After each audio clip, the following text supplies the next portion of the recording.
The tale begins on the continent of Thorn, a land governed by the Holy Alliance Empire, whose very foundation rests upon faith in the moon goddess Alusha.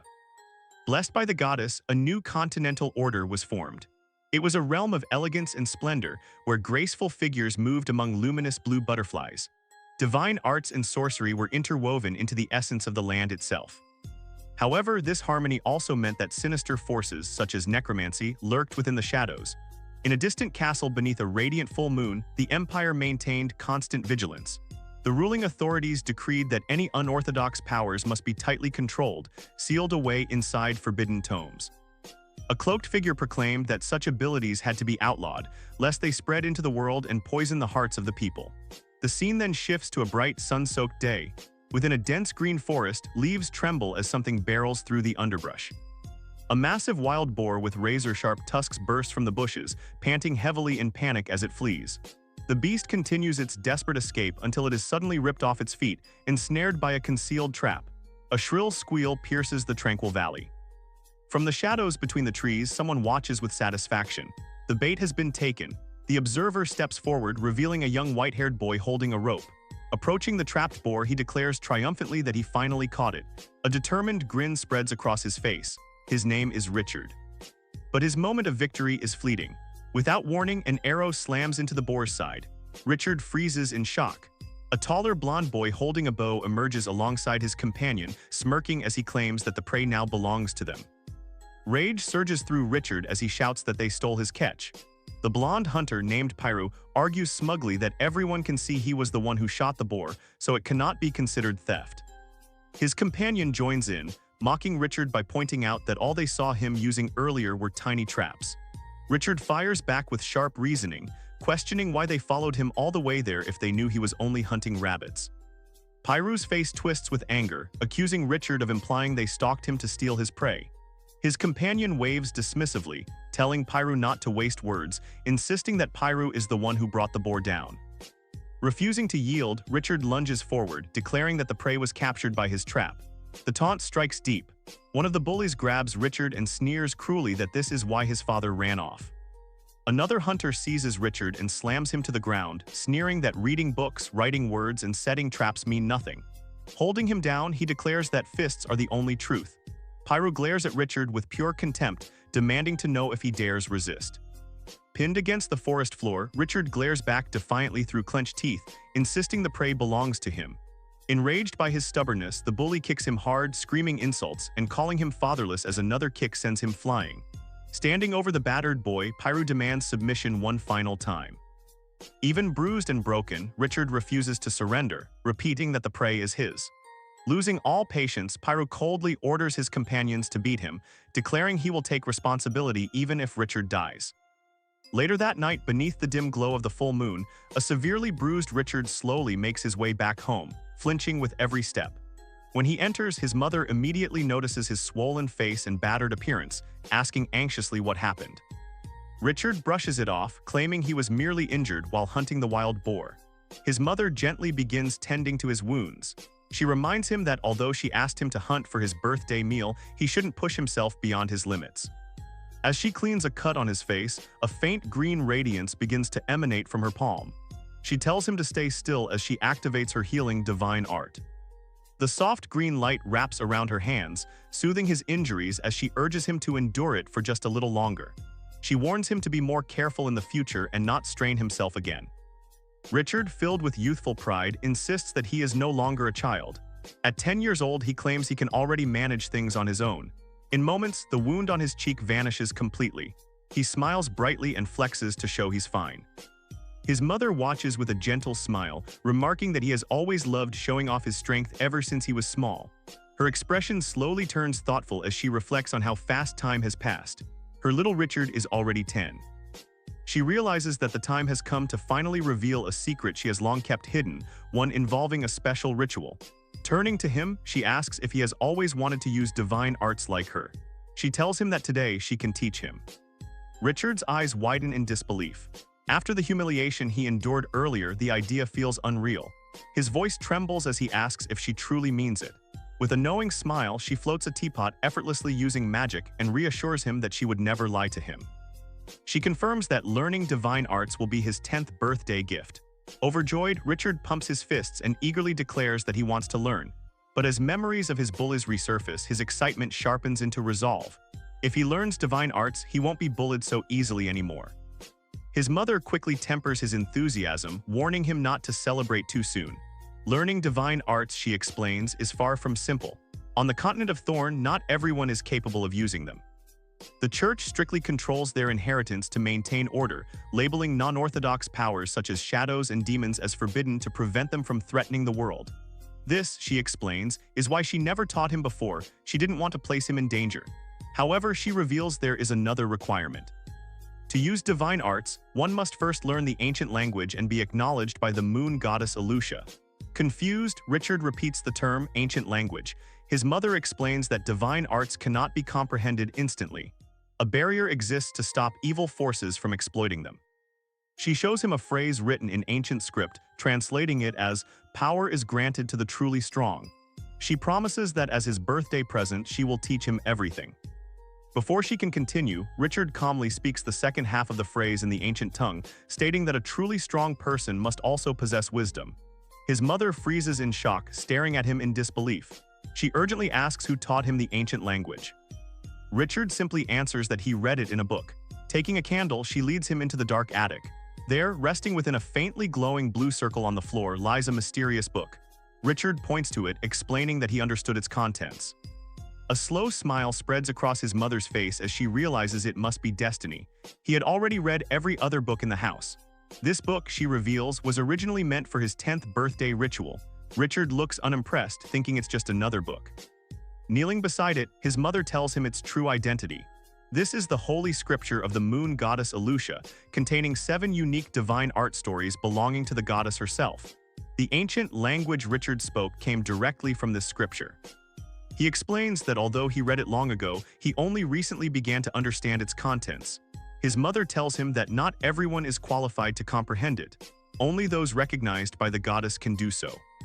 Staring at her son with awe, she declares that he has been chosen by Alusha. Since the goddess has already acknowledged him, tonight will be the night he completes the special ritual. She instructs him to kneel and pray as she activates her divine arts, telling him he will enter the goddess's hall to receive enlightenment regarding his destiny. A brilliant golden light envelops Richard, pulling him into the ritual. As he fades away, his mother whispers for him to listen carefully. She warns that he will likely face 2 or 3 choices. Her voice echoes as she urges him to follow the goddess's voice and trust his heart. Richard materializes inside an immense ethereal hall filled with glowing blue energy and towering crystalline structures. Standing alone in the vast shimmering space, he wonders where he is. Suddenly, a powerful voice echoes, asking if he desires more power. Startled, Richard demands to know who is speaking. The voice responds cryptically, saying its identity is unimportant and that Richard may consider it the other half hidden deep within his heart. As he reels from the revelation, colossal golden statues begin to rumble and glow, awakening one by one. The voice announces that the idols of power have awakened and commands Richard to make his choice. 6 towering idols loom over Richard as realization dawns on him. This must be what his mother mentioned. The first figure to appear before him is the divine arts idol of enlightenment. Soon after, 2 more idols manifest. The divine arts idol of cure, representing healing, and the divine arts idol of sanction, symbolizing punishment. Next, the divine arts idol of silver moon armament reveals itself, followed by the divine arts idol of judgment. Finally, the last presence emerges, the divine arts idol of foresight, also known as precognition. Richard is overwhelmed. His mother said there would only be 2 or 3 choices, so why are there 6? As the thunderous voice urges him to decide, he struggles, unsure of what each divine art truly represents or which one he needs most. In that moment of hesitation, his mind flashes back to the brutal beating in the forest. He remembers the pain, the helplessness, and the burning humiliation. The memory hardens his resolve into a single desire to become stronger. He thinks of his mother's gentle healing hands and her worried expression. He wants the power to protect her and to grow into a true man. As his determination peaks, the Holy Scripture bursts open before him. He recalls his mother's words, telling him to follow his heart. With glowing eyes filled with clarity, Richard finally understands. He declares aloud that he wants wisdom, the wisdom to become a true man. His voice echoes throughout the celestial hall. The mysterious voice responds, acknowledging his choice. It announces that following the path of wisdom, the divine decree will point toward a seventh idol, one that exists beyond the six yet at their convergence. Beams of radiant light erupt from each statue, converging at the center of the platform. The voice proclaims the birth of the seventh idol. From the vortex of power, a massive dark-winged statue begins to form.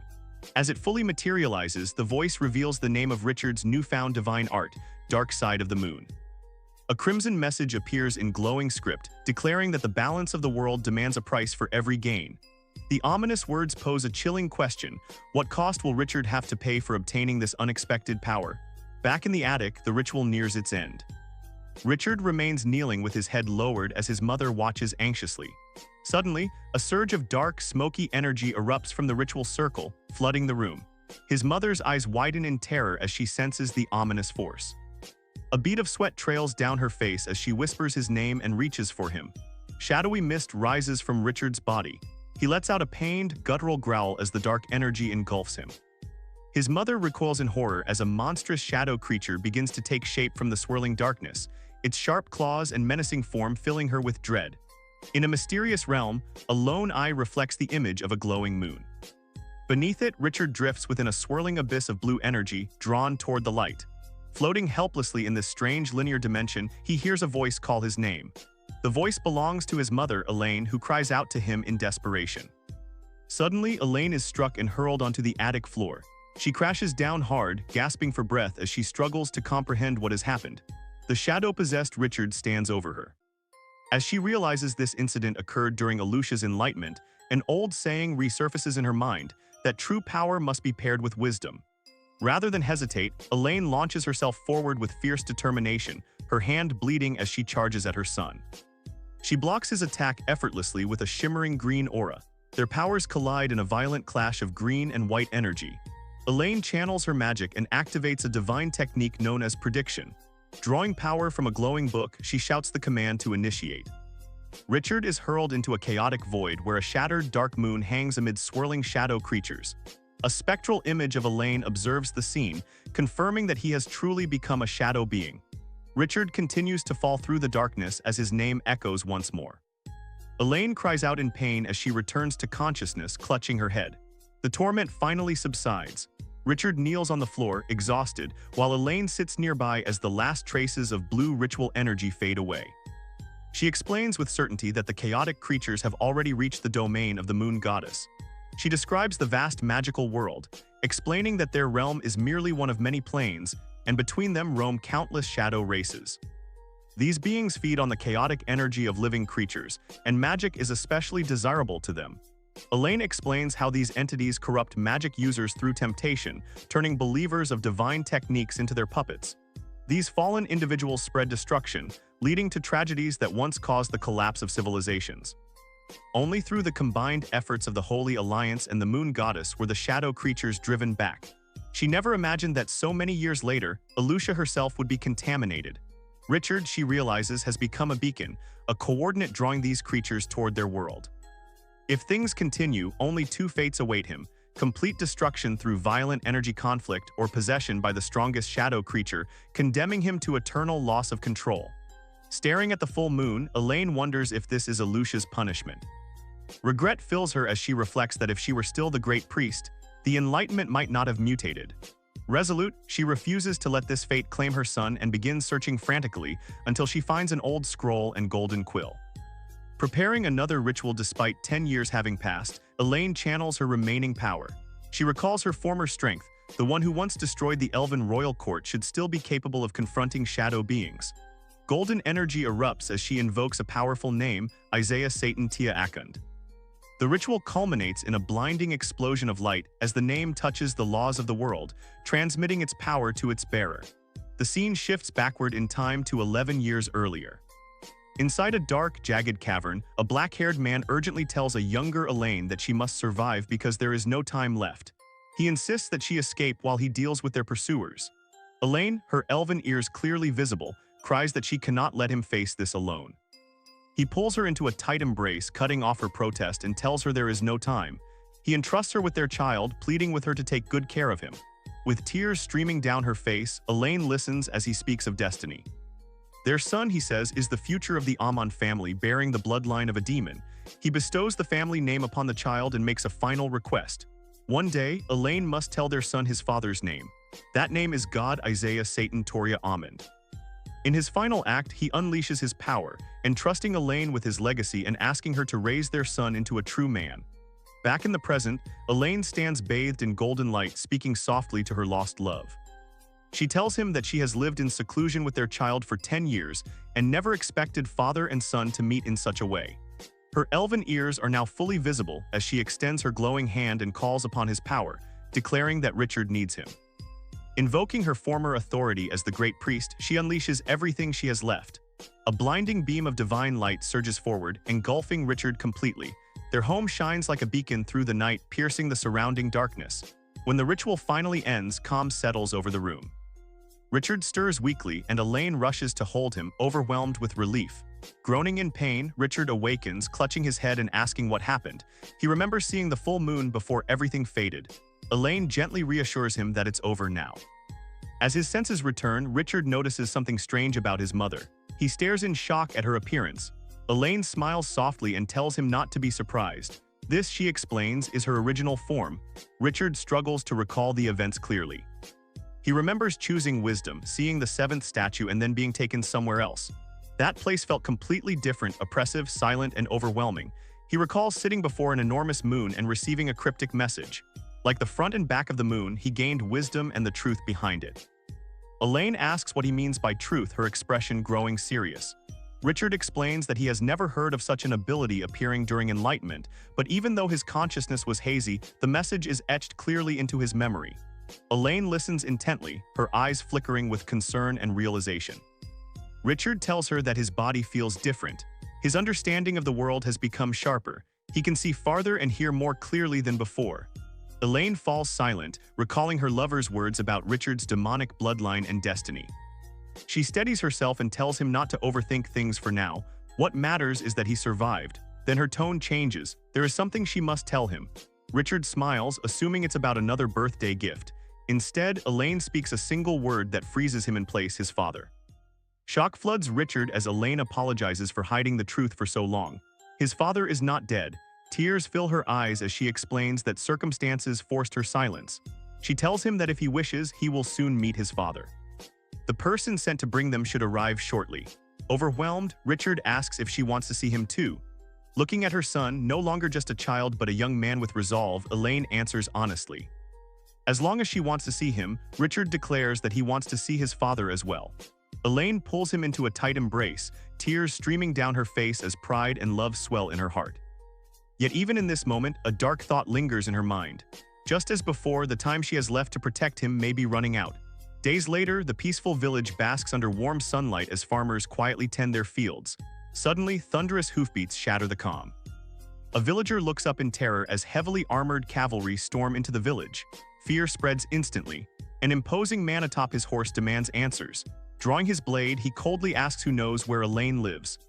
Villagers are thrown violently into the fields as knights interrogate them. No one claims to know an Elaine. The knight captain, Madrid, remains unconvinced. His men insist the directive points directly to this village. Madrid decides to act. If they refuse to speak, the village will be searched entirely. As the knights advance, a calm voice tells them to stop. A woman in a white hood steps forward, declaring herself present. The villagers recognize her as Ellen and are stunned. One knight moves to restrain her but is stopped by Captain Maud, who scolds the soldier for his rudeness. In a shocking turn, Madrid dismounts and kneels before the woman, introducing himself as a knight of Lord Godin.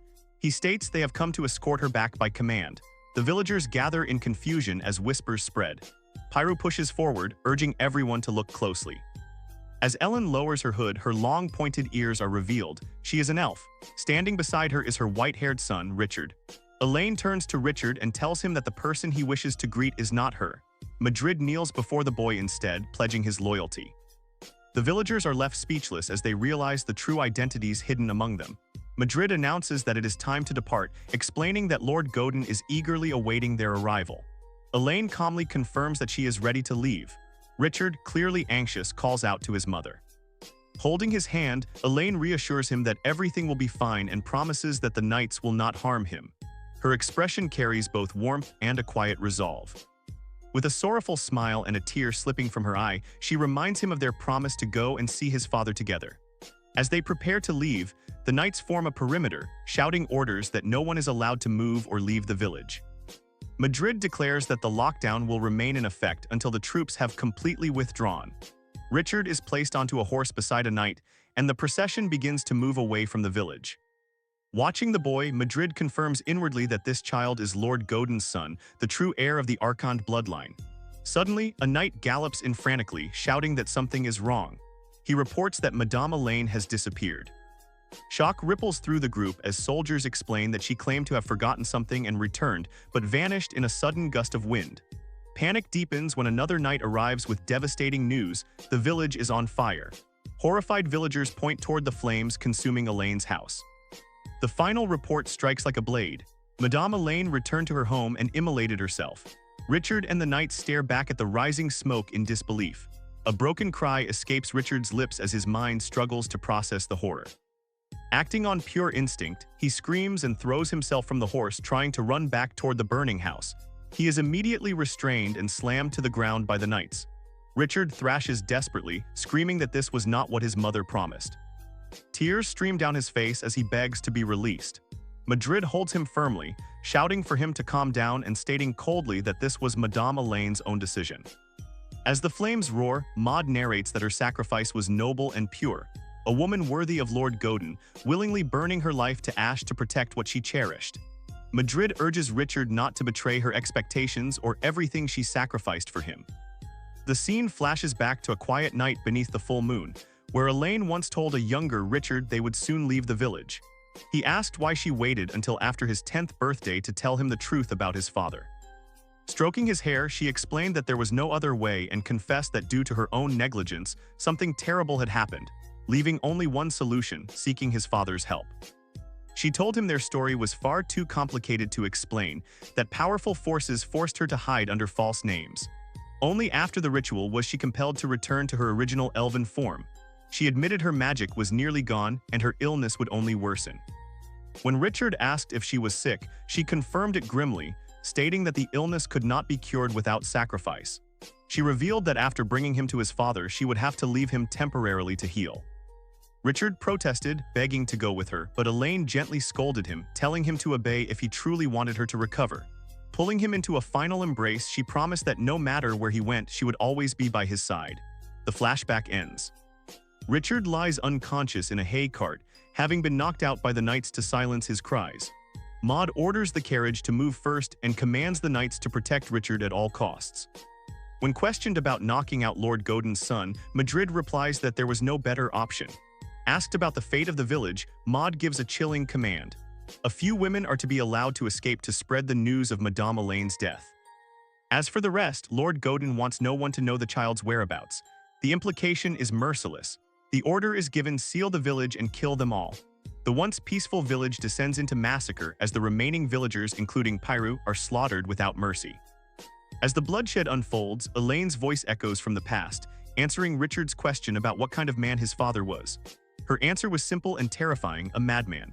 10 years ago, his father, Romeo Archammond, single-handedly annihilated the elven royal court in the Evernight Forest, shaking the entire Holy Alliance. Though she had heard nothing of him since, she learned he had become a marquis residing in the ominous Black Rose Castle.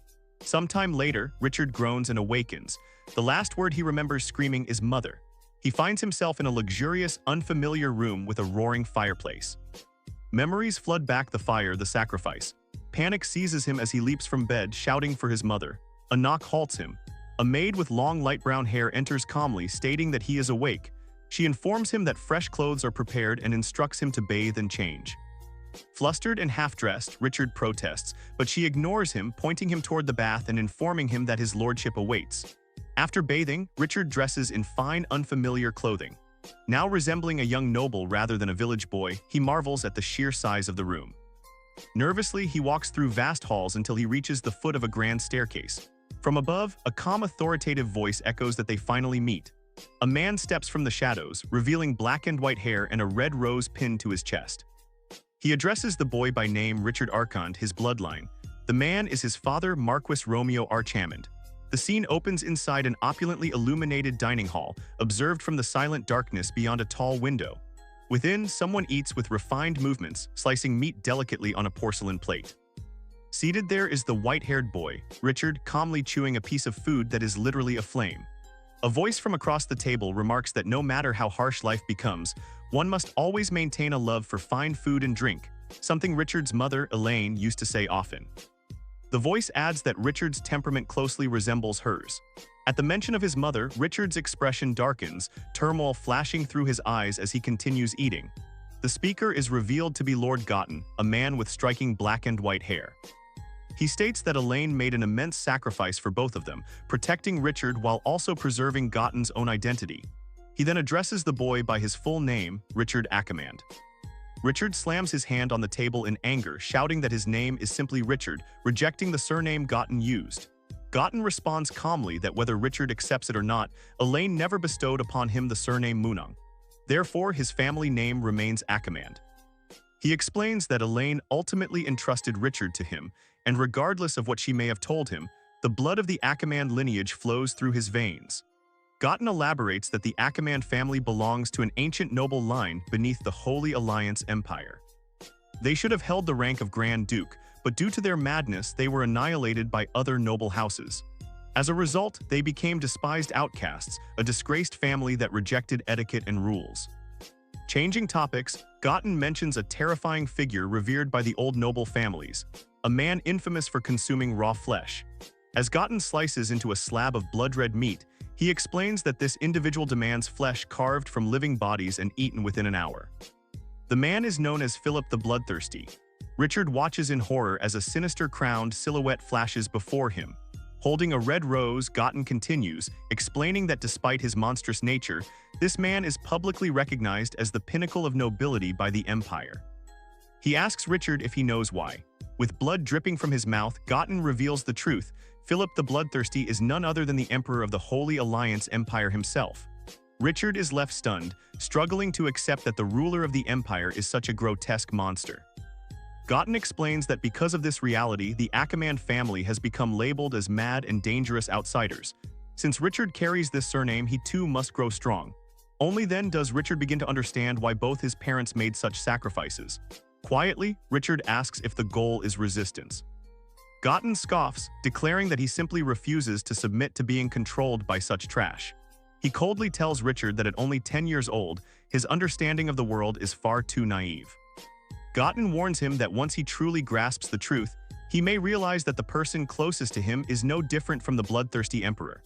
Their conversation is interrupted when an aide reports that spies from other noble families, over 100 commoners, have been captured. Without hesitation, Gotten orders them all executed regardless of status. Richard watches in shock at the casual brutality. Gotten then turns to a blonde woman nearby, informing her that as Richard's older sister, she is now responsible for his life in the castle. She accepts solemnly. Richard, reeling from the revelation of a half-sister, desperately asks what his mother truly meant to Gotten. Gotten answers coldly that Elaine now means nothing. Richard is crushed by the merciless dismissal. Gotten adds that although Elaine entrusted Richard to him, he has no intention of honoring her wishes. He warns that Richard will receive no direct help or power and must seize opportunities on his own. As Gotten walks away, Richard recalls his mother once saying she still loved his father and hoped Richard might one day like him too. Rage twists his face as his inner voice screams that he hates him. A journey begins as horses thunder across snow-dusted mountain paths. Gotten's aide announces they are nearing their destination. 2 days later, they arrive at a radiant floating citadel. The aide explains that this is Deep Blue Magic Tower City where Richard will train. His mentor awaits inside. Richard is awestruck by the crystalline structures and robed magic users filling the streets.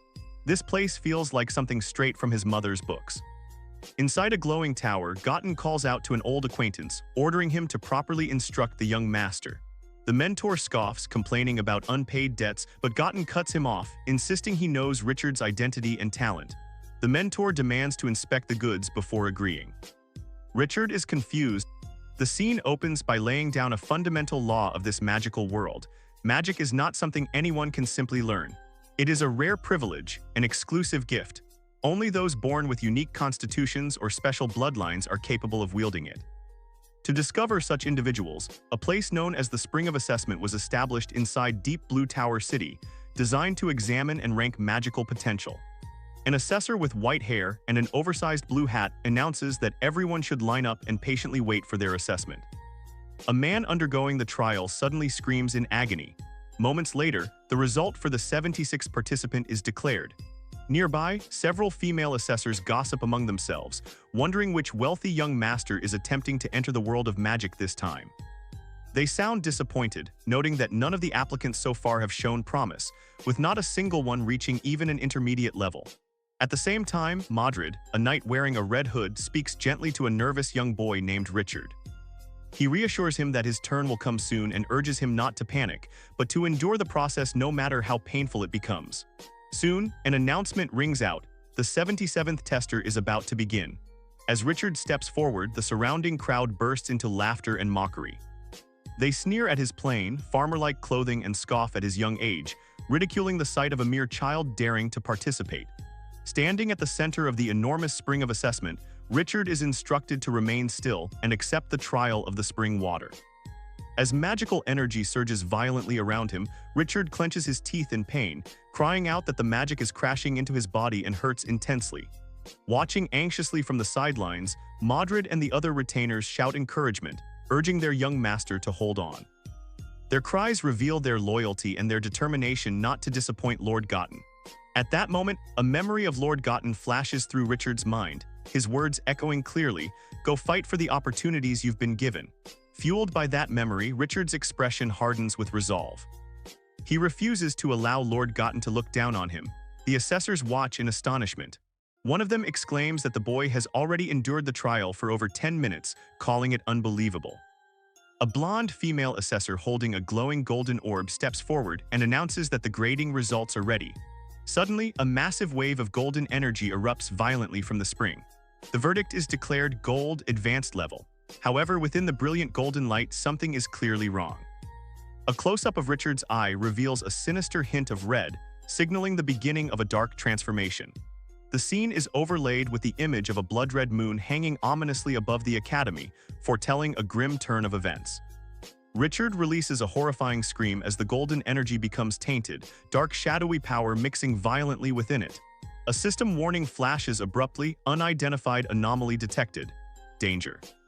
Panic spreads among the onlookers and assessors as they shout in confusion, questioning the black energy and the unfamiliar type of magic manifesting before them, something none of them have ever witnessed. Madrid stares in shock, realization striking him hard. He recognizes the dark force emerging in front of him. It is a shadow creature. A sudden memory surfaces in Madrid's mind, recalling the past concerns of the madam. In a flashback, Madrid is seen speaking with Elaine, Richard's mother. She explains that this very danger is why he must contact Lord Gotten for help, even though it would inevitably stir conflict among the human noble factions. Despite knowing the consequences, she tells him there is no other choice. Madrid, Richard's mother pleads, "Please protect Richard for me." The memory ends. Back in the present, Madrid drops to one knee, pledging his life with grim determination. He swears that he will do everything in his power to protect young Master Richard. Without hesitating for even a moment, Madrid launches himself straight into the raging vortex of dark energy to rescue his master. He dives headfirst into the chaotic swarm of shadow creatures that have completely surrounded Richard.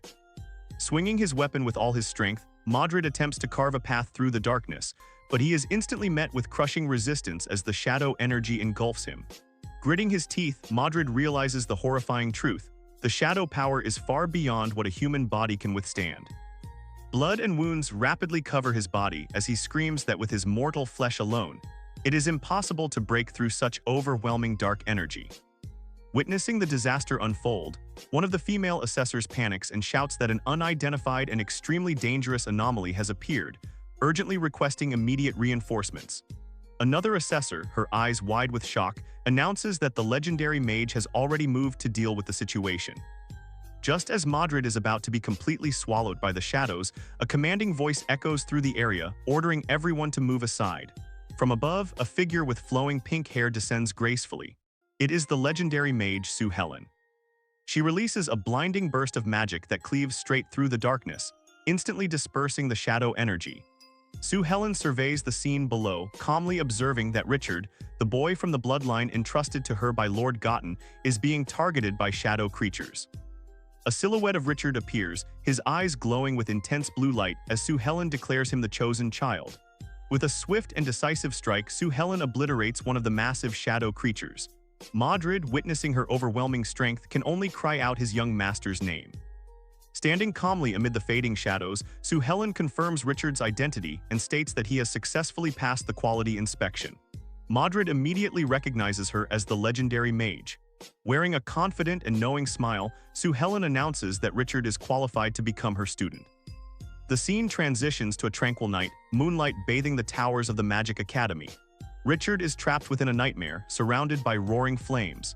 Within the inferno, he sees the silhouettes of two figures and desperately cries out for his mother. A vision of Elaine appears with her back turned, her voice calling his name.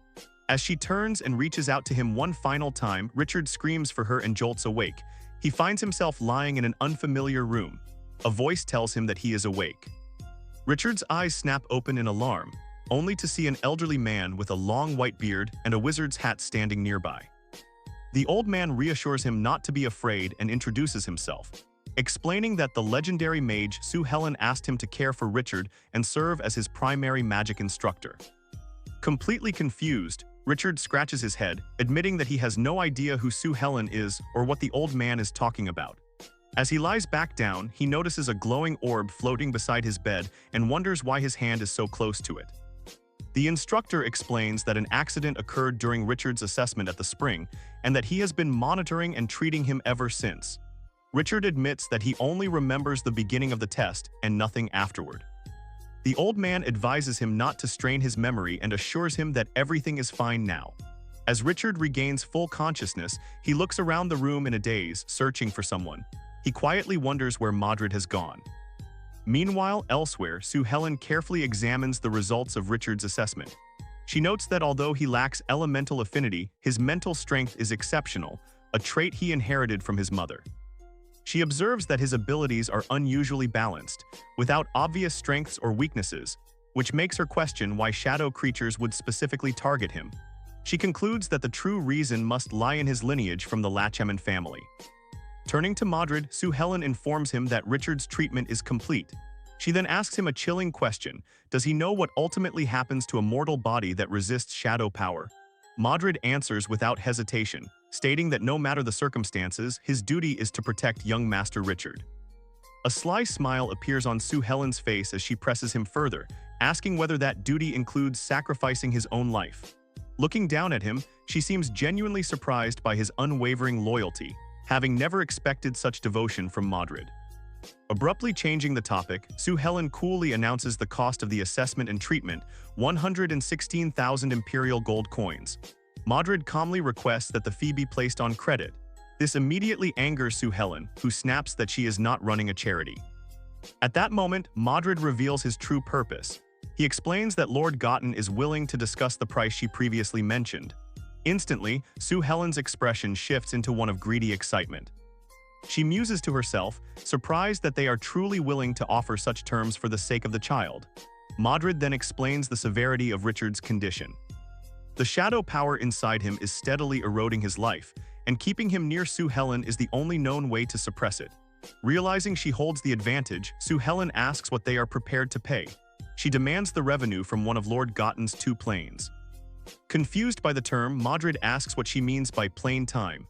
With a glint in her eyes, Sue Helen corrects him: it is Norland time. Madrid argues that her conditions exceed the limits Lord Gotten authorized.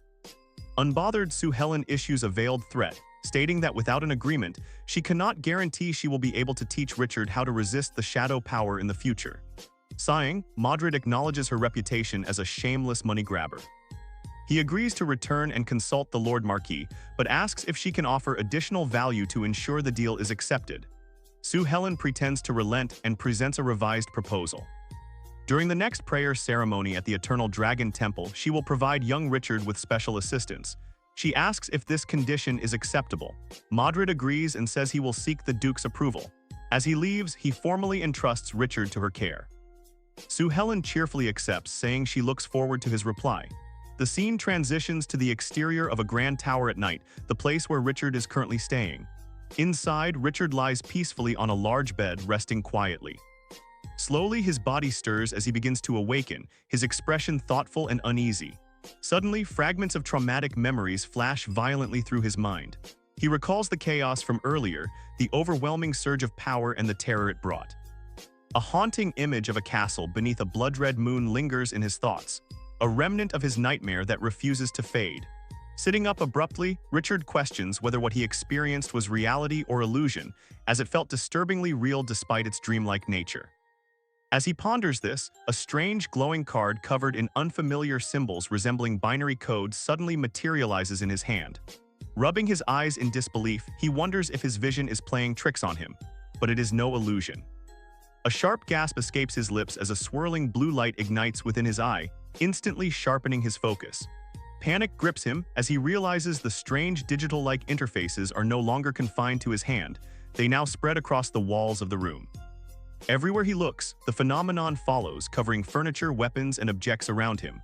Overwhelmed by the flood of information pouring into his vision, Richard cries out in desperation, asking what is happening to him. The sensation intensifies, making it feel as though his entire perception of reality is collapsing. He collapses to the floor, screaming and questioning whether something inside him has broken. Struggling to steady himself, Richard staggers toward a wash basin and stares into the water. His reflection reveals a glowing blue eye staring back at him.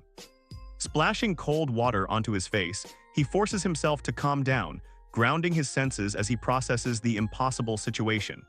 He realizes this experience feels far too vivid to be a dream.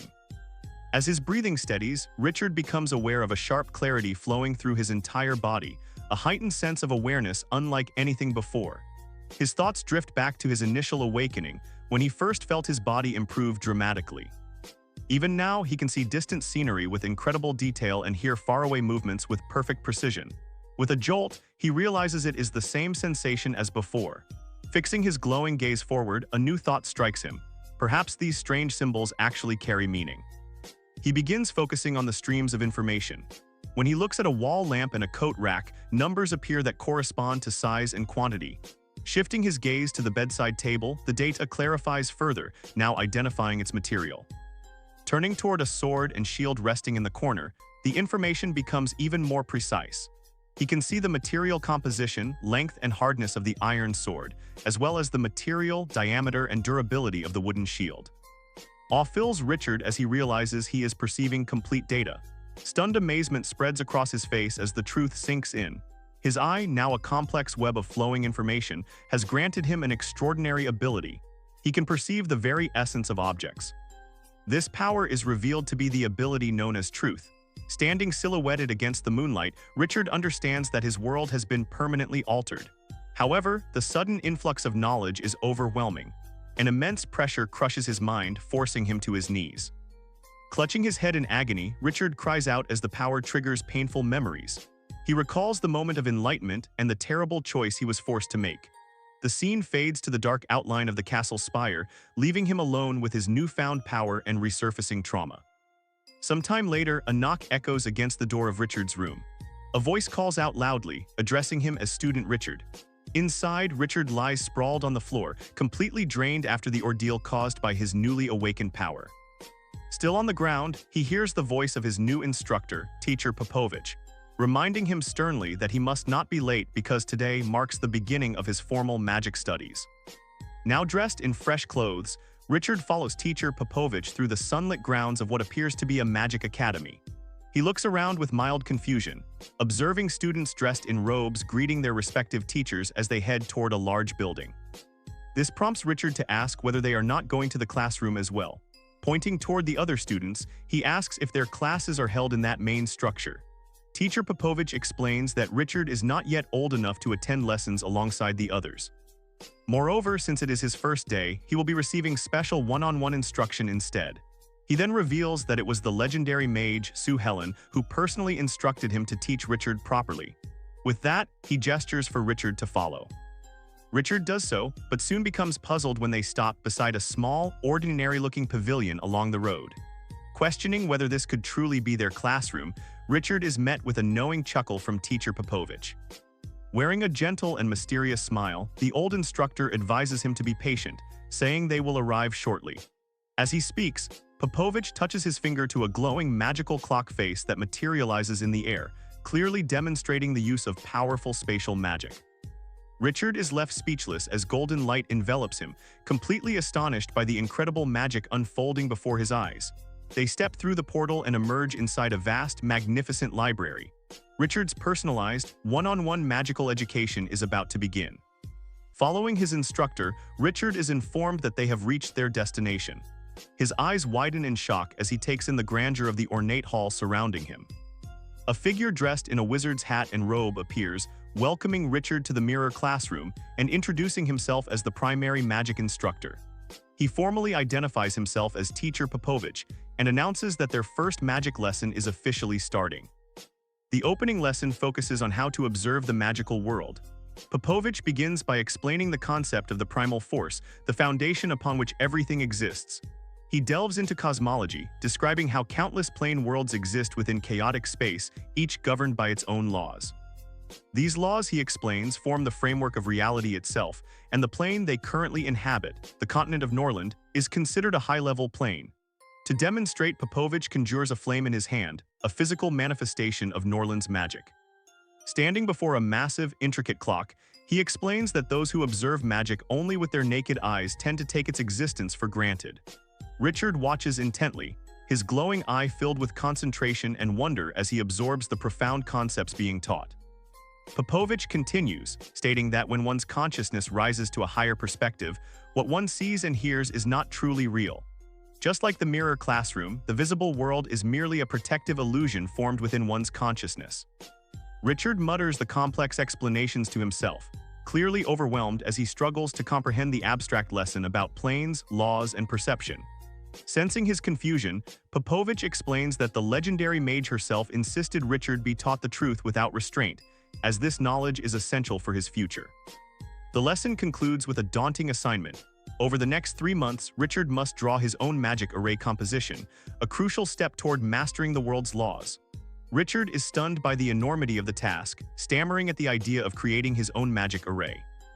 However, his shock quickly transforms into determination. Acknowledging his teacher, Richard resolves to create magic that truly belongs to him. 2 months pass. Under the night sky, powerful magical energy begins to swirl and take shape.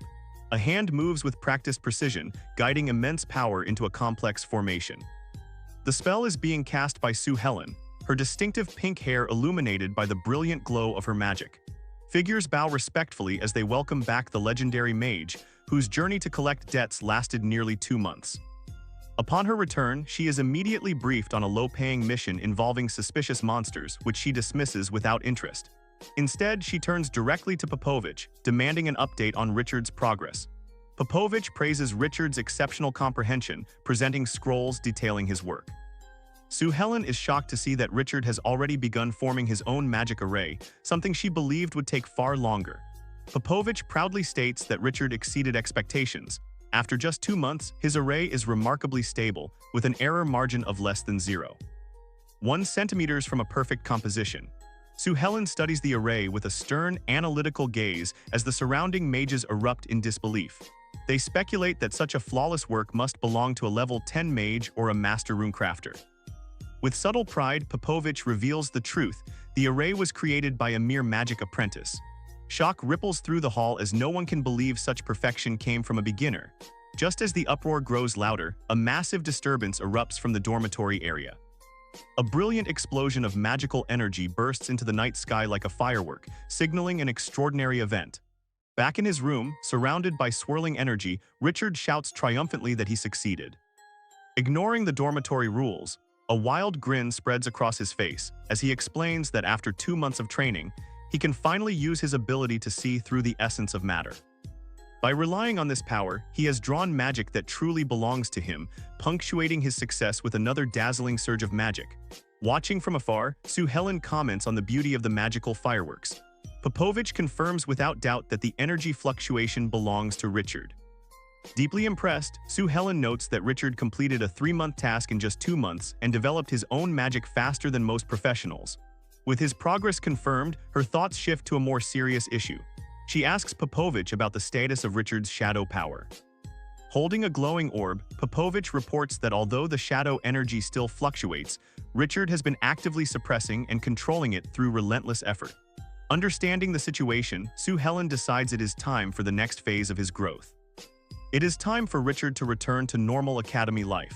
7 months later, the scene shifts to the towering Deep Blue Academy in Magic Tower City. On the first day of the new semester, a teacher urges students to hurry as they rush up the steps, fearful that arriving late will cost them credits. A female teacher scolds a student, who quickly explains that teacher Popovich sent her. Recognizing the name, the teacher's expression changes as her eyes fall upon Richard. She addresses him as Student Richard, confirming he is the one she is meant to meet. In a brief flashback, she recalls seeing him at the spring of assessment over half a year ago and notes how much taller he has grown. Popovich continues giving Richard a tour, pointing out the front gate and explaining that his dormitory arrangements are already prepared. He gestures toward the teaching building, stating that Richard will attend classes there from now on. They arrive at a classroom. Popovich reassures Richard that being late is acceptable since he is new.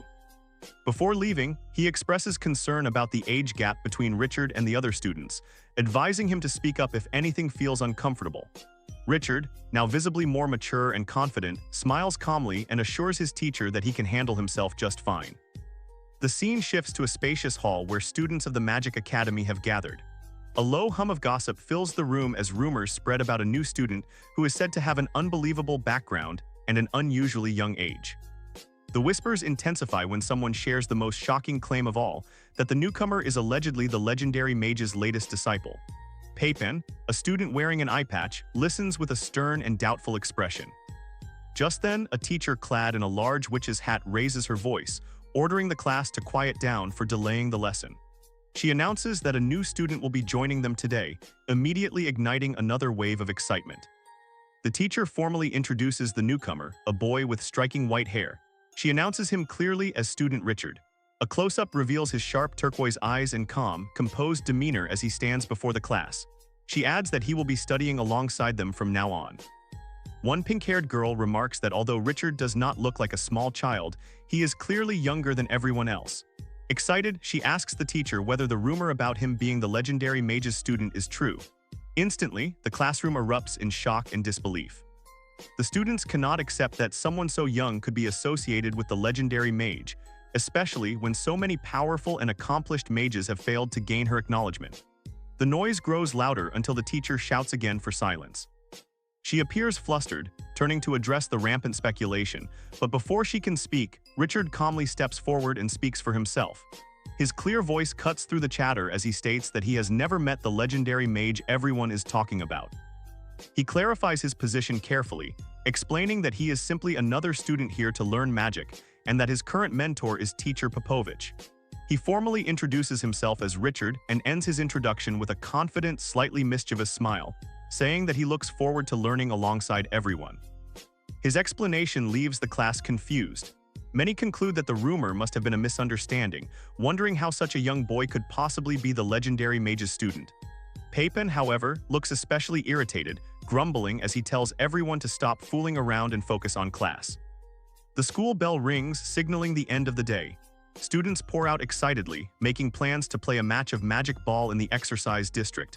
Soon, Richard is left alone in the now empty hallway. Reflecting on his first day of classes, he thinks that the entire day was spent studying concepts he had already mastered in the mirror classroom. With a bored and intense expression, he concludes that the theories and spells taught were far too basic to interest him. The scene flashes back to an earlier conversation. Teacher Popovich explains that Richard will officially integrate into normal campus life the following week. Richard questions the decision, pointing out that his current magical knowledge already far surpasses the level of ordinary students.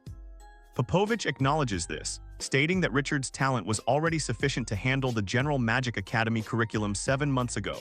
He was kept in the B-Mira classroom only because of his young age and underdeveloped physique. Richard asks to remain where he is, but Popovich firmly refuses. He explains that allowing Richard to return to campus life was a joint decision made by both himself and the legendary mage, believing it would benefit Richard's physical and mental growth. Richard grows frustrated, complaining that everything is decided by a legendary mage he has never even met and questioning whether she truly deserves to be called his mentor. Popovich gently places a hand on Richard's shoulder and reassures him. He tells Richard that he should be glad to become her student and must place his trust in her judgment. With a knowing smile, Popovich assures him that all these arrangements are for his own good and adds decisively that everything is within the legendary mage's control. Returning to the present, Richard walks through the academy halls pondering Popovich's words. He wonders what he can truly gain by studying like this and decides instead to seek answers in the library. Suddenly, an angry shout echoes from behind him. "Hey!" Richard turns calmly, his eyes sharp and expression steady. Standing before him is Papin, his face twisted with rage. Without warning, Papin lunges forward and throws a punch, yelling accusations of lying. Richard effortlessly dodges the attack, barely moving. From a balcony above, other students notice the disturbance and shout that a fight has broken out. Papin stumbles forward from the force of his missed strike, nearly losing his balance. Regaining his footing, he explodes with fury, cracking his knuckles and hurling insults, demanding to know who Richard thinks he is. Ironically, Papin himself shouts that Richard is the legendary mage's new student, exposing his own jealousy. Two female students watching from afar recognize Richard and realize he is about to face serious trouble. They whisper to each other, explaining that Papin is a talented level 2 mage who has long resented his failure to become the legendary mage's disciple. He had planned to isolate Richard socially, but Richard's public denial ruined that plan, leaving Papin furious. Papin confronts Richard again, acknowledging his quick reflexes and angrily questioning why he refuses to admit being the legendary mage's student. Meanwhile, two figures observe from the balcony above. A woman named Minnie asks her companion Randolph whether this situation was his doing, accusing him of feeding the rumor to Papin. Randolph denies calling Papin his subordinate, claiming he merely wanted to use Papin's ego to test the new student's limits. Minnie warns him not to play with danger, reminding him that if Richard is harmed, even Randolph, who is also a student of the legendary mage, would face severe punishment. Randolph simply smirks, unconcerned. Back in the hallway, Papin grabs Richard by the collar and shouts in his face, calling him scared and mocking him as a cowardly turtle. The scene abruptly cuts to black, and white text appears 7 months earlier. In the flashback, Richard's hands are wrapped in bandages as he relentlessly strikes a wooden training dummy. Exhausted, the younger Richard complains to teacher Popovich, questioning why they are focusing on physical training instead of magic. Popovich explains that a powerful mage requires a strong body to serve as a container for immense magic. He reminds Richard of his desire to grow stronger to protect others, and declares that the next half year will consist of brutal devil training. Richard's eyes burn with determination as sweat pours down his face, and he shouts his agreement. The training montage begins. Richard is forced to build strength by lifting heavy sacks using both his body and magic. Wisdom training follows, showing him collapsed on the floor surrounded by books, weapons, and study materials. Finally, physique training is shown as Richard repeatedly practices combat, delivering punches and kicks with terrifying speed and power. The flashback ends, returning to the present. The result of that training is coexistence and resistance. Richard calmly catches Papin's fist mid-attack. Papin freezes in disbelief. With a cold downward glance, Richard effortlessly overpowers him, forcing a pained grunt from Papin. In a swift motion, Richard sends Papin flying backward across the hallway. The two female students watching are left completely stunned, unable to process the overwhelming display of strength. Even Randolph, who had been smirking confidently from the balcony, now stands frozen and sweating in shock. Richard stands tall, power radiating from him, and looks down at his defeated opponent. He returns Papin's insult calmly, declaring that Papin is the weak one. Papin lies sprawled on the floor as his friends rush to his side in panic. But consumed by humiliation and rage, Papin screams furiously and forces himself upright. He begins channeling magic, gathering an intense ball of fire in his palm. Shouting insults, he unleashes the spell, proudly proclaiming his status as a level 2 mage. Richard responds by calmly raising his hand. His face remains expressionless, hidden in shadow. He releases his magic. A massive swirling firestorm erupts from his palm, completely overwhelming and devouring Papin's attack. From above, teacher Popovich watches with satisfaction, stating that this outcome is exactly what he expected. As the raging firestorm fills the hall, one onlooker shouts the shocking truth. Richard has just cast level 3 magic, placing him in an entirely different league from Papin. Our boy is browsing through a scroll labeled Fire Cyclone, a level 3 spell. It's an area-based flame technique that not only scorches everything in range, but also interferes with other magic. You know, totally casual starter content for someone who's supposedly just a level 1 apprentice. And then there's our main guy, Richard, casually turning theory into reality. With a simple flick of his wrist, he casts it with an 87% instant rendering rate. In normal human terms, that's like he's downloading magic straight from the cloud using ultra-fast fiber internet, while everyone else is still suffering on ancient dial-up. Even with talent that's basically divine, Richard knows he's still not flawless. He mutters that even with his unique ability to perceive the truth of magic, he can only manage an 80% drawing rate on his own.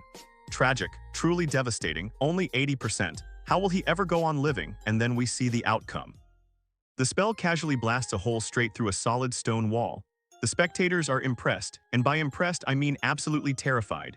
This is clearly not normal, everyday magic. The crowd completely loses it. They can't believe what they're seeing. A level 1 freshman using level 3 magic. That's beyond absurd, totally unheard of. But then reality hits them. Oh right, he's the disciple of a legendary mage. Suddenly, everything makes a horrifying amount of sense. Richard, realizing he may have flexed way too hard, immediately tries to downplay it. I got a bit carried away, he says, as if he just knocked over a cup instead of demolishing school property. He even remembers that his teacher, Popovich, explicitly warned him not to do exactly this. Of course, every academy has that guy. Enter Randolph, the man, and his ridiculously oversized wizard hat. He acknowledges Richard's power, but instead of backing off, he decides this is the perfect moment to stir chaos. He calls down to his underling, "Hey, Paypen." And with all the subtlety of a runaway freight train, Randolph straight up throws a scroll down to Paypen. Nothing suspicious here at all. Just a totally innocent transfer of a definitely not illegal magical item in the middle of a crowded hallway. Completely normal behavior. Paypen catches the scroll, looking like he just grabbed a live explosive. His expression screams, "I've made a terrible mistake, but it's far too late for regrets now." Randolph flashes a grin that's about as reliable as counterfeit money. "Take it, Paypen, and don't forget our agreement." Oh, there's an agreement, all right. One where Randolph uses his family's influence to secure Paypen a position under the legendary mage. This is straight-up villainy 101, maybe even 102. Sensing the sudden mood shift that usually comes right before someone gets absolutely wrecked, Richard tells the other students to back away. They immediately recognize the new challenger. Ah yes, Paypen, the guy who just received a magical cheat code. And just like that, Paypen begins charging up.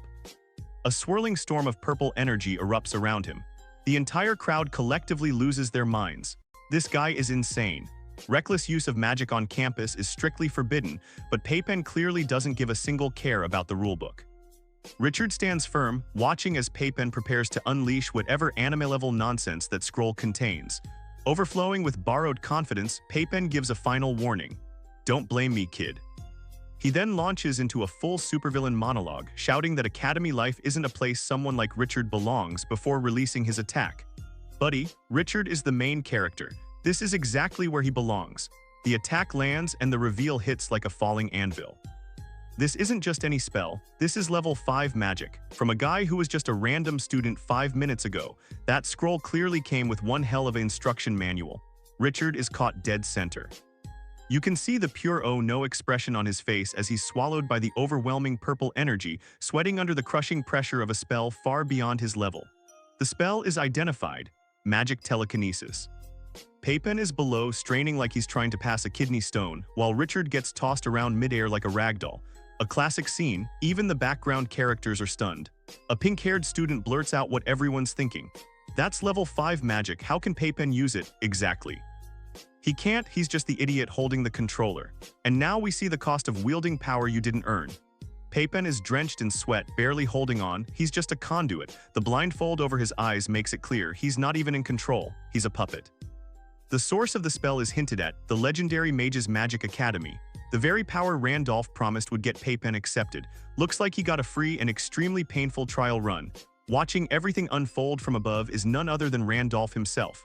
Smiling, smug, completely punchable. He knew exactly what that scroll would do. Meanwhile, Richard is having the worst time of his life. Completely immobilized by telekinesis, unable to move, unable to draw a magic circle to counterattack. A sitting duck, and it's not just physical. A piercing noise drills into his head, inflicting unbearable pain. This isn't simple levitation, it's a full-scale psychic assault. Instant migraine from hell. One of Randolph's lackeys suggests that the lesson has been taught, but Randolph isn't satisfied. No rush, he sneers. Wait a little longer. He's not here to educate, he's here to see something break. His twisted logic becomes clear. He wants to see everything Richard can do, and if that means pushing him into madness, that works too. Randolph clearly enjoys poking the bear. Unfortunately for him, the bear is about to poke back. Randolph may have gone too far. Richard's face is now completely swallowed by dark energy. He's reached his limit. Telekinesis still grips him, but something else is awakening, something furious. And then it happens, the Uno reverse card. A massive wave of pure black energy explodes outward from Richard. Peypen instantly loses control. The telekinesis shatters like broken glass. Peypen gets hit full-on by that dark energy, and the look on his face is pure, unfiltered terror. The hunter has officially become the prey.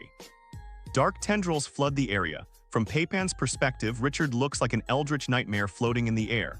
What is this energy? He screams. Richard hovers there like an avenging god. This is where you're reminded who the real protagonist is.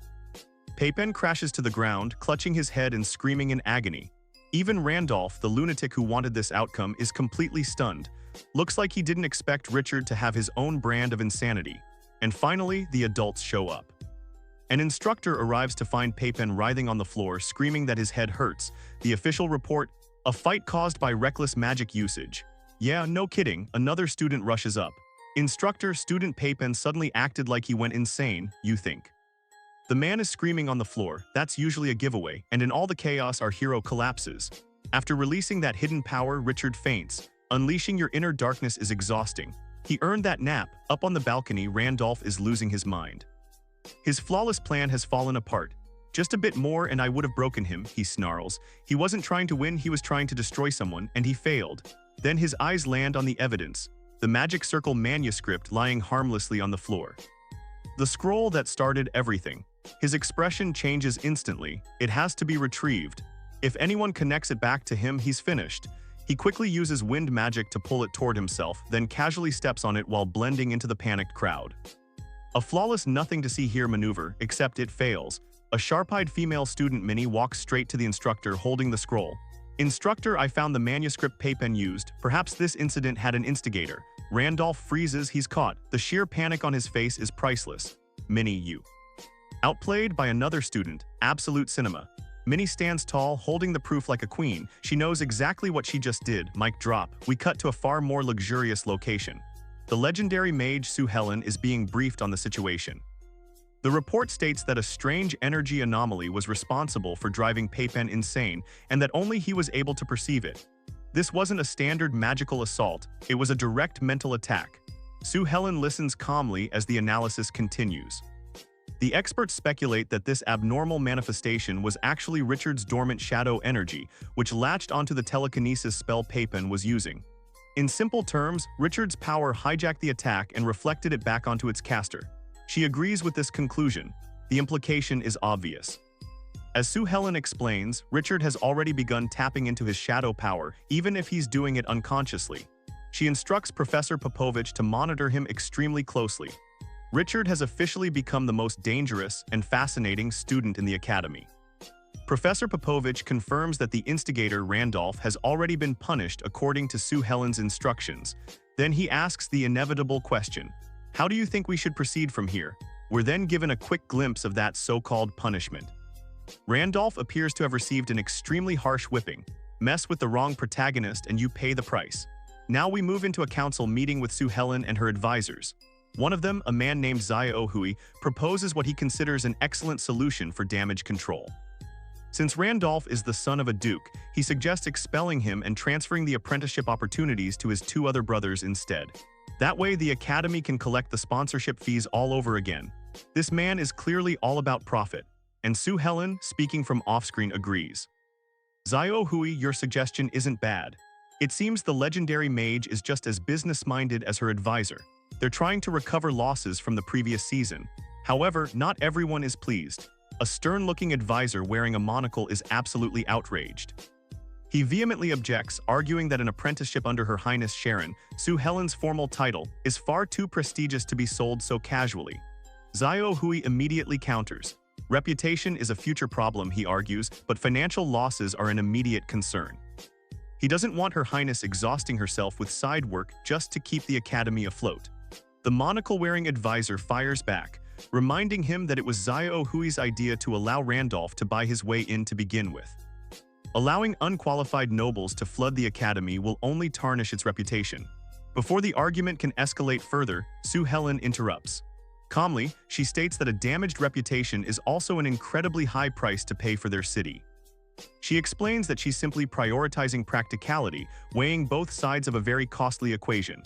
Sue Helen reflects on the dilemma. Yes, sponsorship money is undeniably beneficial, but accepting useless rich heirs like Randolph is exactly what causes these disasters and cheapens the value of her true disciples. It's the classic conflict, money versus quality. Her advisors look to her for a final verdict. Then, Your Highness, what is your decision? Are they going to remain a prestigious academy or turn into a diploma factory for wealthy elites? Sue Helen responds with the greediest, brightest, most unapologetic grin imaginable. I want both. In the adult world, you don't choose, you force everyone else to suffer until you get everything you want. She orders her advisors to find a solution that delivers the best of both worlds.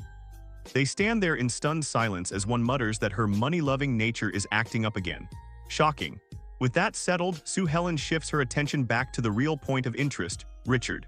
A level 1 apprentice successfully casting a level 3 spell is the true headline here. She nods toward Professor Popovich. It seems you've trained him well. She continues pondering Richard's talent. Even she, a genuine legendary mage, admits she couldn't accomplish something like that at such an early stage. It's not just raw talent, there's something else driving him. Her eyes narrow thoughtfully. That classic anime expression of someone unraveling the secret behind the protagonist's power. She's connecting the dots. And then we see the answer. We flash back to Richard's brutal training over the past year. This wasn't merely magic practice, it was an all-encompassing grind, physical conditioning, mental endurance, emotional resilience, everything. What carried him through was pure, unwavering determination. And the source of that determination is revealed, his mother. He remembers how she sacrificed everything to protect him, teaching him what it truly means to become a man. This memory forms the core of his resolve. With that burning in his heart, Richard makes a silent vow. He wants to become stronger, strong enough to protect everything he wants to protect in the future. The quintessential protagonist promise. Back in the present, Sue Helen watches him from a distance, smiling knowingly, as if she heard his vow echo across the academy. Perhaps, she murmurs, fully understanding him. She gazes out over the deep blue city and delivers a bold prophecy. Richard won't just become a simple magic rune constructor. No, she believes something legendary is about to emerge, a saint constructor. 1 month later, Richard is now officially referred to as Student Richard, and he's receiving a visit from family members along with a mountain of gifts. Surely they're not here to apologize for trying to ruin his life earlier, right? Richard immediately senses something is off. This doesn't feel friendly. His instincts scream danger. It can't be that guy. The door opens dramatically. A smug presence floods the room. Richard turns and there he is. A long-haired, blonde, pretty boy, the type who smiles while plotting your downfall in 12 different ways. The visitor greets him casually. Long time no see, Richard. Then comes the reveal. With a grin sharp enough to curdle milk, he introduces himself as Richard's half-sister. And just like that, the family reunion becomes painfully awkward. Now the scene shifts again, rewinding 3 days earlier to a place that already sounds ominous, Black Rose Castle. Because let's be real, nothing good ever happens somewhere with a name like that. Inside, a shadowy figure calmly swirls a glass of wine while receiving news from Deep Blue. The report states that Richard's growth has been accelerating rapidly. You know, standard evil organization small talk. The camera then reveals the man himself, Lord Gotten. As expected, he's multitasking. While sipping wine, he complains about some money-grabbing old hag, and at the same time issues orders to his subordinate. Since Mordred is occupied, someone else has to settle the matter. And while doing so, they are not to remain in Tower City. The view shifts to a beautiful blonde woman named Daisy. She kneels and pleads with her lord, explaining that her mother's illness is worsening and she wishes to stay by her side. A touching moment, one that would normally earn sympathy, except this is Lord Gotten. Without even looking at her, he coldly states that her mother is no longer worth wasting time on. Brutal, absolute father of the year behavior right there. He continues, declaring that everything he does is for the sake of the Ackerman family. Their creed is simple and horrifying. People without value are nothing more than dust. He orders Daisy to pack her belongings and leave within 2 days. No discussion. Daisy can only respond with a quiet, defeated yes. You can practically see the light drain from her eyes. When your boss is also your emotionally void father, life is rough. But then comes the real reason for all of this. Lord Gotten explains that Richard, as part of his direct bloodline, is experiencing something unusual. He has been unconsciously accessing shadow power. That explains quite a lot. And Gotten's solution, he orders Daisy to go and observe Richard closely, babysitting duty essentially. As an added task, she's also required to bring along a child from a fallen noble family. It's like an evil internship program. Daisy hesitantly mentions that the girl in question has always handled intelligence-related work. So yes, they're sending a child spy to monitor another child, completely normal family behavior. Lord Gotten doesn't care. The only thing that matters is reclaiming bloodline assets. This entire cold, calculated plan exists for one purpose: to prepare Richard for future growth and continuation of the family lineage. And somehow he says this like it's reasonable. Another time skip. 1 full year passes. The art style brightens, the buildings look grander. But don't worry, the family drama is still just as ugly. We get a quick scene of random students complaining about homework, just to remind us that even in this twisted world, academic suffering is universal. Meanwhile, Daisy sits alone in her lavish room, looking distant and exhausted. The strain of this long-running charade is clearly wearing her down, or maybe the castle just has terrible Wi-Fi. The new semester is about to begin. We're told that the mysterious girl has unknowingly spent an entire year at the academy. She reflects on how quickly time has passed and notes that this place suits her far better than that gloomy castle. She mentions that Richard has already entered his 3rd semester. Her expression remains calm, too calm. She then notes that Richard is approaching his 13th birthday. You can almost hear the mental gears clicking into place. She summons a servant who appears instantly. With a chilling smile, Daisy issues her command: prepare a meal for young Master Richard. Her inner thoughts betray everything. Today is another chance to nourish his body. And with that, within the sacred halls of this prestigious academy, the next phase of the Ackerman family's plan officially begins. The camera pans up to a massive, elegant academic building. It looks noble, dignified, and safe. Which is exactly why we know something unhinged is about to happen inside. Inside, Richard is training, doing one-handed push-ups to prepare for the new term. Respect the grind. He finishes his set completely exhausted. Before he can rest, a voice calls his name. It's the unnamed maid. She informs him that Sister Daisy is out but left instructions for a nutritious meal. Richard's face says everything. Here we go again. The poor guy looks like he's about to face execution. The maid enters, greeting him in an overly sweet tone. Good morning, young Master Richard. Her vibe is far too friendly. Richard recalls that ever since his half-sister Daisy arrived a year ago to take care of him, this has become a weekly nightmare.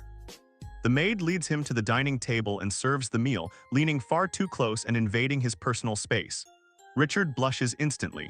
His entire life is one long HR violation. Internally, he complains that he's always forced to eat bizarre ingredients. And by bizarre, we're talking things you'd expect to find in a monster landfill. First dish, Komodo Earth Dragon Ribs, spiky, charred, menacing, absolutely terrifying. Next, Eastern Deep Sea Hatano fish. It looks undead, it's oozing, it radiates bad decisions. To top it all off, Gladiator wine, exclusively supplied by dwarves from Flame Canyon. The liquid is literally on fire. Safety clearly isn't a priority here.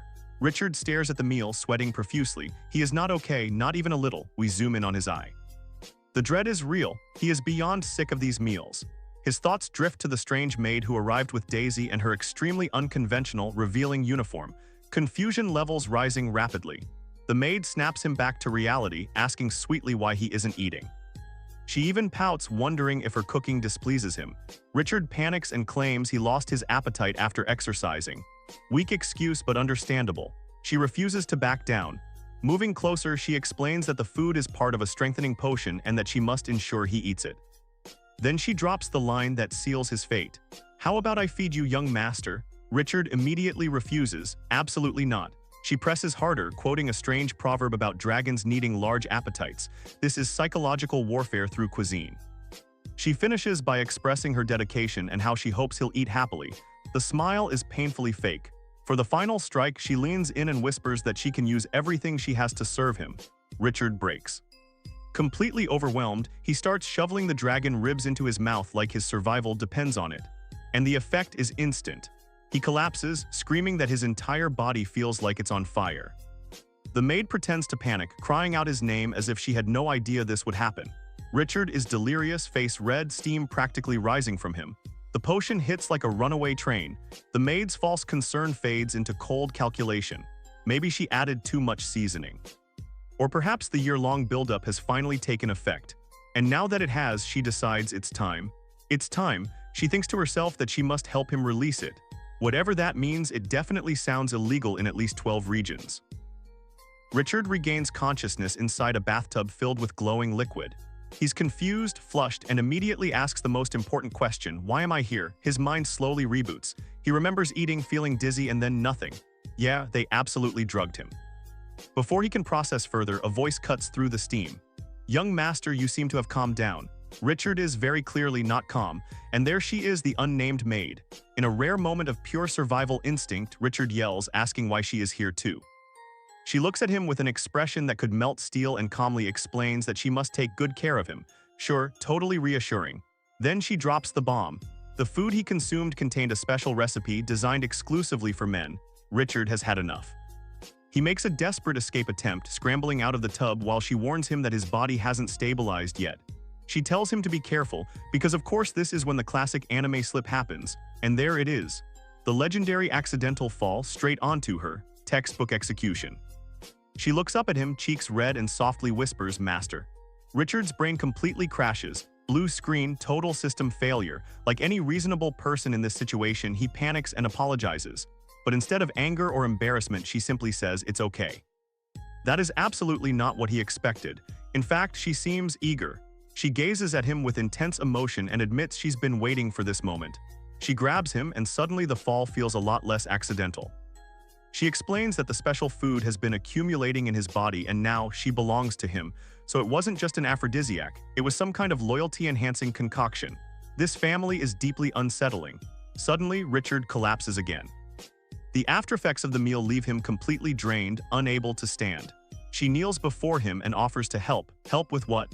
The camera wisely avoids answering directly. She reassures him as the scene very clearly heads into mature territory. She claims her divine duty is to serve him and help him calm down. The quotation marks around calm down are doing heroic levels of work here. She proceeds with her very normal and definitely not problematic calming process. Richard's face says everything. This method is extremely effective. As she looks up, she reveals the truth. This entire situation was her mission. She wasn't just a devoted maid, this was an operation. To understand why, we're taken into her past. Flashback. She is the descendant of a noble house that backed the wrong side in a coup. Her fate was sealed from birth, to be sold, to be owned, to live as a slave. No matter where she went, the outcome never changed, until she was delivered to the Ackerman family. Lord Gotten looms over her, declaring that her entire existence now belongs to them. A childhood straight out of a nightmare. Back in the present, she continues explaining her mission. Her life's purpose is to help continue the Ackerman bloodline. Years of brainwashing have convinced her this is a sacred duty, but Richard isn't listening to the mission briefing. He's looking at her. Past the orders, past the conditioning. He remembers his own family, the cold voices declaring his mother, Elaine, worthless. He understands what it means to be reduced to nothing. Something inside him snaps. He grabs her arm, stopping her completely. She's stunned. This wasn't part of the plan. Her conditioning begins to fracture. Then Richard speaks not as a master but as someone who has suffered. He tells her she is not a slave. He recalls his mother's gentle smile, the lessons she taught him to never judge someone's worth by status. Everyone has their own stars and their own path. He declares it clearly. She is not a tool, not property, not a mission. She is just herself. With those words, the chains around her heart shatter. For the first time, she is seen as a person. Tears fall as she kisses his cheek. She thanks him not as a servant but by his name. "Thank you, Richard." And after delivering the most emotionally devastating speech of his life, Richard promptly faints. Again, she catches him, smiling softly. He fought for her and immediately passed out. Holding him close, his words echo in her mind, overriding years of indoctrination. With renewed resolve, she makes a new vow, not to the Ackerman family, not to any master, but to him. "My name is Aaron, and I am happy to serve you, young Master Richard." This time, her service is no longer a chain. It is a choice. Then chapter shift to the city of Sin, glowing under a calm blue light. Floating crystals drift through the sky, releasing steady magical energy and highlighting the city's advanced rune civilization. The scene slowly descends toward the academy buildings, setting a quiet but slightly uneasy tone. Inside the academy grounds, the silence is suddenly broken when someone reacts in surprise. A staff member reports that Richard has requested leave for the day, while another explains that Richard's servant already informed them that he isn't feeling well. The situation feels strange, as someone points out that Richard was energetic just yesterday, freely moving around and even helping finish an assignment, making his absence feel unnatural. The focus shifts to a man wearing a wide-brimmed hat, his expression thoughtful and slightly tense.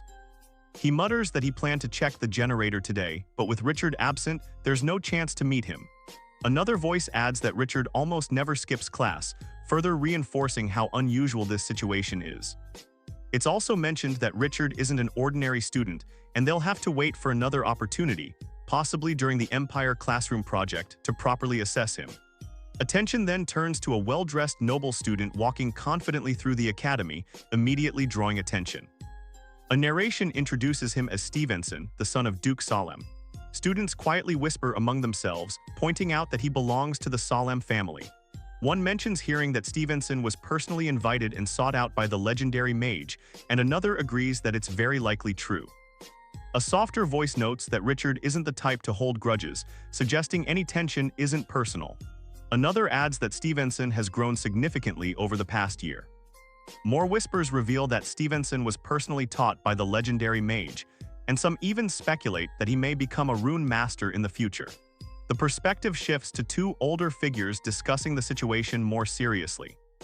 One says that Her Highness is extremely optimistic, believing that Richard could eventually become a Saint Rune Master. They continue discussing Stevenson, noting that his rune mastery is already impressive and that he might participate in the Empire project in the future. However, another voice interrupts bitterly, admitting that despite his talent, Stevenson has hit a bottleneck which ultimately gave rise to jealousy. The speaker admits that none of this matched his expectations, as what he truly wanted was to meet Richard, the person Her Highness values so highly. The scene then transitions to the deep blue central library, a vast and solemn space filled with towering bookshelves and glowing rune inscriptions. An attendant reports that Mr. Salem has been waiting for a long time, while another adds that Queen Helen is currently handling the mysterious transaction contract along with several internal matters. Her response is calm and firm, saying she is busy and telling them to let him keep waiting. It's revealed that Salem has already waited 3 hours, and the attendant hesitates, noting that Her Highness rarely keeps guests waiting this long unless the matter is sensitive. She dismisses the concern, stating that she hasn't waited that long herself.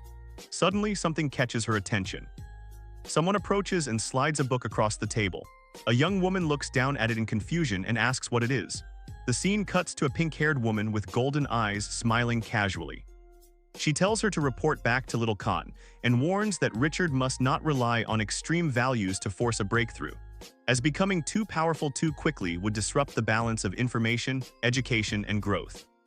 She calmly adds that an extra fee is being charged as compensation for this month's contract execution. The young woman freezes in shock, lifting the book slightly and asking how she knew. The pink-haired woman replies that she has known for a long time and explains that she was simply curious about the effect the rune seed and star soul had on Richard. Her gaze sharpens as she says that nothing can be hidden from her in deep blue. Clapping her hands lightly, she cheerfully suggests going to meet the newly recruited student who would make Marcus lose control. She explains that Marcus suddenly insisted on having Her Highness attend the opening ceremony herself, and concludes that it turned out to be a good idea, as a new potential talent had been discovered. The scene shifts to the mirror classroom, a solemn space filled with reflective surfaces and rune-etched structures. A calm voice explains that the Academy is currently screening reserve candidates and that the process cannot be rushed. Another voice politely suggests arranging another time. Stevenson introduces himself and explains that although their families are allies, this isn't the time for unnecessary details. He states that he came from the West with a clear purpose. The man in the wide-brimmed hat responds calmly, explaining that although he looks young, he is much older than he appears and that experience matters more than appearance. Stevenson mentions hearing that a special candidate recently entered the Academy, someone with unclear background but abnormal growth. Narrowing his eyes slightly, he asks whether it could be him. The narration notes that since Miss Minnie already knows, there's no point in hiding the truth. The man explains that the best current solution is a win-win choice that would benefit both the Jin family and the Salem family. His expression hardens as he says that to correct what his foolish brother once missed, a new step must be taken. Addressing her directly, he proposes a new engagement. The room falls silent. Miss Minnie reacts sharply, questioning whether he's joking and pointing out that this is their first meeting and that the two families barely know each other. She adds that even interacting is already excessive and calls the proposal presumptuous.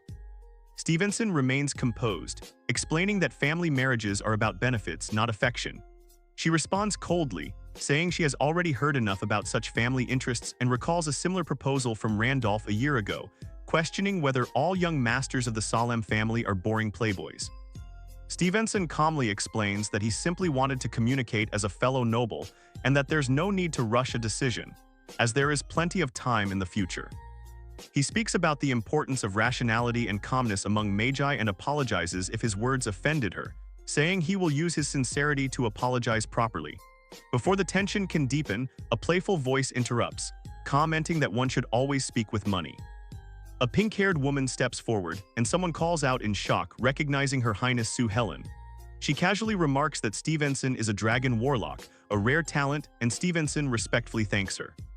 Sue Helen calmly states that many giant dragons have been defeated by her, and that her accumulated aura intimidates even dragons.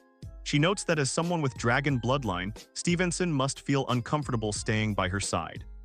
She adds that it is already extremely rare for her to release a student spot for the Salem family again, and that the influence on his bloodline isn't even worth mentioning. Dark energy flares behind her as she coldly states that what Salem paid was not just half, but the full sponsorship fee. A narration wonders how many giant dragons must have died to form such overwhelming dragon fear. Sweat forms on Stevenson's face as he lowers his head respectfully, saying he is honored to become her student. Sue Helen casually asks how Salem has been doing and whether he has advanced to the legendary realm. Stevenson answers that his father successfully advanced at the end of last year. Sue Helen smiles faintly, congratulates him, and asks which career path he chose. Stevenson revealed that his father decided to become a spellbreaker shadow warrior, Your Highness. The narration immediately explains what this profession represents. A spellbreaker shadow warrior specializes in disrupting magic itself. He possesses abilities such as anti-magic suppression, strong resistance against spells, the power to break magic arrays, and extreme speed. Because of these traits, spellbreakers are known as the natural enemies of mages. The scene then shifts to a reaction shot. A pink-haired woman looks surprised as she repeats the title to herself, clearly processing the information. She admits that she originally believed he would be chosen as a knight or something similar.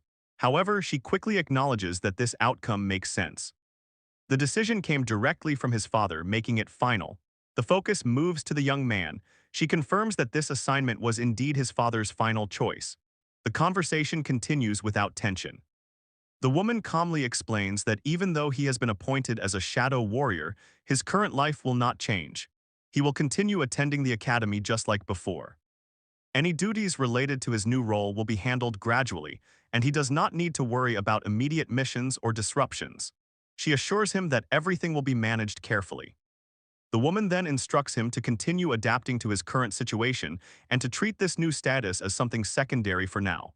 She adds that if needed, she will personally explain things to him in more detail later. Before leaving, she gives him one final reminder. She tells him that above all else he is still a student. He should focus on his studies and enjoy his academy life while he can. The scene ends with a brief pause as the young man responds with a simple acknowledgement. He answers yes. As the woman turns away, she addresses him once more as Your Highness, formally concluding their conversation. Scene shift to 1 week later, where we see autumn leaves drift through the air as the scenery shifts to the academy, signaling the passage of time and a calmer atmosphere compared to earlier events. Inside a room, the focus moves to a desk covered with papers and books. The narration explains that many courses have already entered a new semester, and as a result, the time available for creative magic research has significantly decreased.